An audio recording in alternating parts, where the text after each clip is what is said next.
Revenue receipts और capital receipts. Receipts यानी कि जहां पर आप कुछ पैसा अर्न किए होंगे, कमाए होंगे।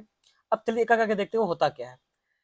रेवेन्यू रिसीट्स तब बोला जाएगा जिसको आप अपना नॉर्मल कोर्स ऑफ बिजनेस अगर उस पैसा को कमाए होंगे तब बोला जाएगा क्या, रेवेन्यू रिसीट्स।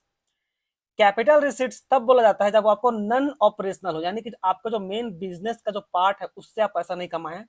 फॉर एग्जाम्पल में एक छोटा सा एग्जाम्पल, मान लीजिए कपड़ा का आपका बिजनेस है, ठीक है, कपड़ा का बिजनेस है। तो अगर उस कपड़ा में आप अपने वहां पर जीन्स रखे होंगे, साड़ी रखे होंगे, टी शर्ट ये सब बेच रहे होंगे, तो वो आपका रेवेन्यू रिसीट कहलाएगा। क्यों? क्योंकि भाई आपका काम ही है कपड़ा बेचना और खरीदना, ठीक है, उससे आप पैसा कमाएं तो कहलाता है वो रेवेन्यू रिसीट्स। अब क्या होता है, कैपिटल रिसीट्स ये हो गया जहां पर आप भले कपड़ा का दुकान है आपका, लेकिन आप किसी दूसरा कंपनी में का शेयर खरीद लिए थे या इन्वेस्ट किए थे, उससे जो पैसा कमाए होंगे वो आपका एक प्रकार का कैपिटल रिसीट है, वो आपका नन ऑपरेशनल है। ठीक है, इसमें आप अपना बिजनेस से पैसा नहीं कमाए हैं, ये दूसरा कारण से ये पैसा आया है।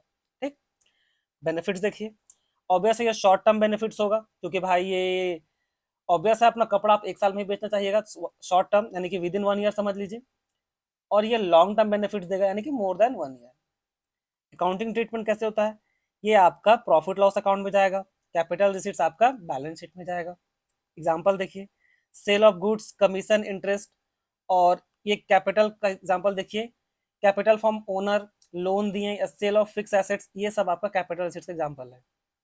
ये क्या है, सिंपल टर्म में जो चीज लिखा हुआ है वो एक्चुअली आपका इकोनॉमिक्स जो सब्जेक्ट है उसका पर्सपेक्टिव से ये बेटर है, पर कुछ छूट ना जाए इसलिए यहाँ उसको डाल रखे हैं, एक बार देख लीजिए।